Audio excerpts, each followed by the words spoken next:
Input from the MK is this. We note that the budget has been decreased by 13%. In real terms, this means the courts have to do more and more with less and less. More and more work must be done, but with less and less resources. That's what it means in real terms. The problem with that is the following. In the case of the higher courts, for example, we all know there is a huge backlog. I'm not aware of a single court, high court in this country, which does not have a backlog, particularly cases. This is as a result of a wide range of factors in criminal cases, ranging from load shedding. The other one has to do with the fact that it is often difficult to get prisoners who are appearing in the courts for trial timeously. These are all factors that impact on the finalization of cases timeously, and this causes a huge backlog. Inevitably, the heads of courts have to find a solution. They often resort to the professions and call for attorneys and advocates to come and act on a pro bono basis. They would volunteer their services, they don't get paid. The problem of the head of court is put at a tremendous disadvantage. In some courts, you would have 20 or 30 pro bono advocates or pro bono appointments. I don't know how they manage that. It's a nightmare. Now, correspondingly, administrative staff have not been increased. There are many vacancies throughout the courts in this country which have not been filled. So that impacts on the quality of the work that must be done at the end of the day. Some of these pro bono counsel, once they are done with their work, they go back to the bar, they go back to the attorney's profession. And I've been told in some divisions, they are appointed as pro bono advocates, so as pro bono judges, but they are allocated other work in the normal role, which is wrong, because they are not appointed as judges. They are appointed pro bono. The other problem with the courts being short-staffed is that there are accused who are languishing in jail. In the case of a trial where the accused person, after the trial, where an accused person has been waiting in prison for years and comes up for trial, and eventually he or she is acquitted. This has serious consequences, right? And the budget, I don't see how that has been factored in the budget to ensure that that doesn't happen. The budget, in my view, in our view, considered view as MK, fails also to ensure that during this 7th Parliament, we ensure that the access to justice is improved, particularly by those South Africans who live in rural areas.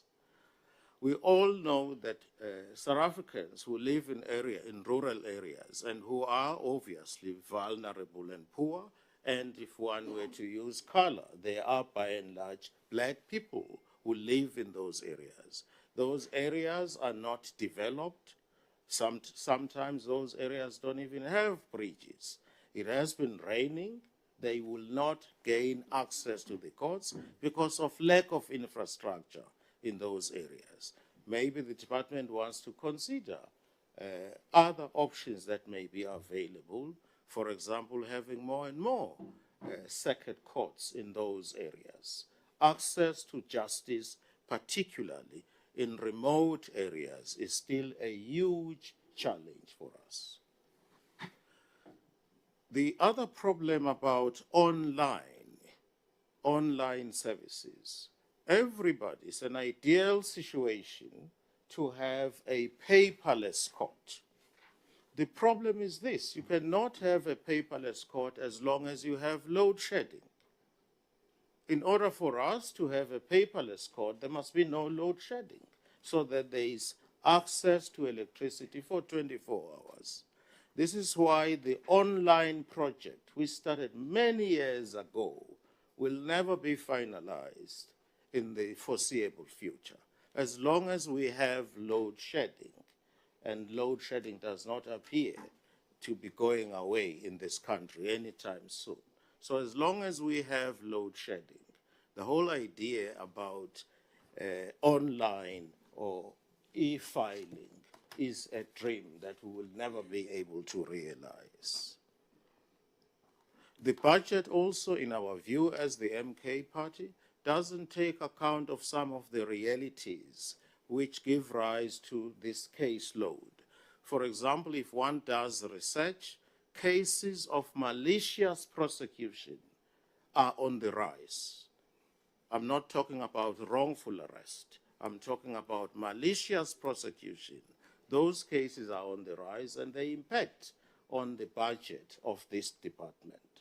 Now, what is the solution? The solution lies maybe in part in training our prosecutors, right? Because they often arise in the context of criminal prosecutions.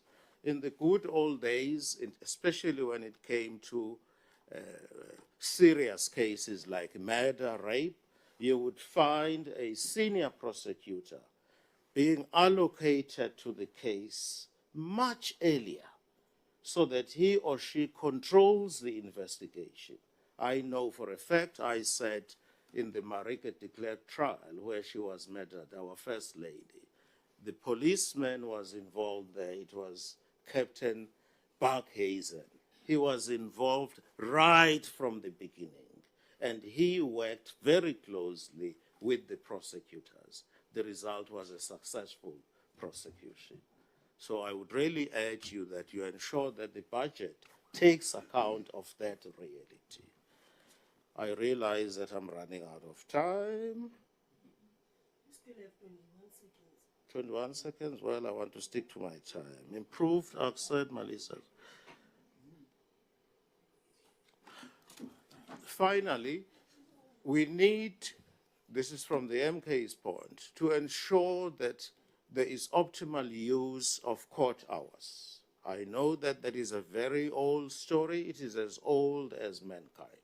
It's all very well to say, let's work with a limited budget, but we must make sure that there is optimal use of court hours. This. Your time has run out. No, that's fine. Thank you. Thank you so much. I will call on the EFF. Mkhwebane.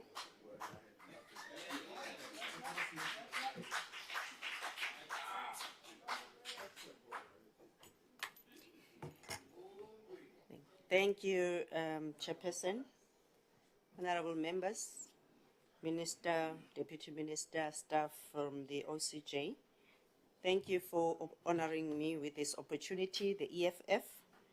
Chairperson, I will start by saying that the Constitutional Court in the, we normally say in the Nkandla matter, was very clear that unfortunately litigation often is for the wealthy, and you'd find that the poor are not recognized. The poor do not have access to the law. And the challenge here is that we have the Office of the Chief Justice, which was established in 2010. And after establishing this office, it was to make sure that there's independence of the judiciary, and the judiciary should be helpful to the poor and the marginalized. But what is currently happening is that since then, the lower courts have not been included. There's the lower courts bill, which is supposed to be making sure that all courts are dealt with and are covered by the Office of the Chief Justice. So the office would have made sure that there is also independence. There won't be unlawful or unnecessary interference with the judiciary. The Office of the Chief Justice, in fact, was then had its mission to make sure that there's transformation, there is independence of the judiciary. But progress in establishing these courts has not been seen up to so far. because that lower courts bill is very critical. Actually, it's the starting point, because how many years now we're still waiting for that. Coming to then the role of the Chief Justice in ensuring access to justice, we are dismally failing as far as that matter is concerned, because the poor cannot minister, and honorable members and members of the public abakwazi ukuthi ba exercise and ba access justice. Si fanele si check ukuthi umuntu ose kuma rural areas uyai experience that particular process. So unfortunately, the current Chief Justice, the appointment yakhe was viewed as a and leadership yakhe is very much questionable. I mean, currently, Sine Land Claims Court, where there's a lot of incompetence and favoritism in leaving the lane claimants very much vulnerable. They only concentrate on evictions, but then they don't focus on the issue of land claims. Now, the Chief Justice will be issuing, apparently, the annual report for the performance of the judiciary. A question, Lapo, as members of the committee, which I've asked, Uguti, why do we only deal with the office of the Chief Justice and forget about the performance as well of the lower courts, the functional performance? Because that's where we need to change. Uguti, people, are they really exercising to justice? Because we are now focusing on issues of the payments, issues as in an impact with the poor and the marginalized. So the neglect of the Land Claims Court is questionable. Another critical issue is nayo uguti, the various courts, the conditions are deplorable, because if besinoguti ama courts, lower courts are under the office of the Chief Justice and they are looked up to, dilapidated courts. I mean, there are a number of courts which are dilapidated, and those courts, as when you go there, you don't feel good you can access justice. The courts which I would mention, Uguti, courts Mzumbe, Abo Mzumbe, Endwendwe, Emamilodi, where the courts do not have fully functional system. There are poor maintenance of the existing courts, kunama cracks, the buildings are not working, smelly. Those are the things people are experiencing on the ground. And the office of the Chief Justice should be helping to handle those kind of things.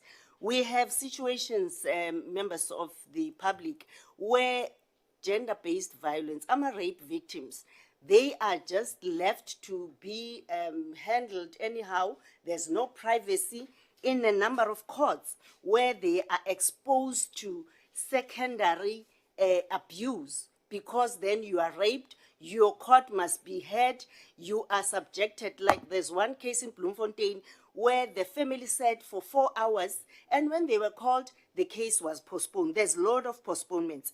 But then coming back to the judiciary and the office of the Chief Justice, what we are saying as EFF, we are saying the best way to handle a lot of backlogs, because there are a number of backlogs, it's also to change and have alternative dispute resolution mechanisms, have special courts, but also we need the judiciary to be techno-savvy. We cannot have a situation where Judge Tefu is issuing a judgment with notes, but we need a situation where they will have typed their judgments, they are trained on artificial intelligence, they can make sure that they do their work properly. Unfortunately, Chairperson, as EFF, we don't support this budget vote. We are saying more can be done to change and have an independent judiciary. Thank you. Thank you, Honorable Member. IFP, Honorable Hadebe.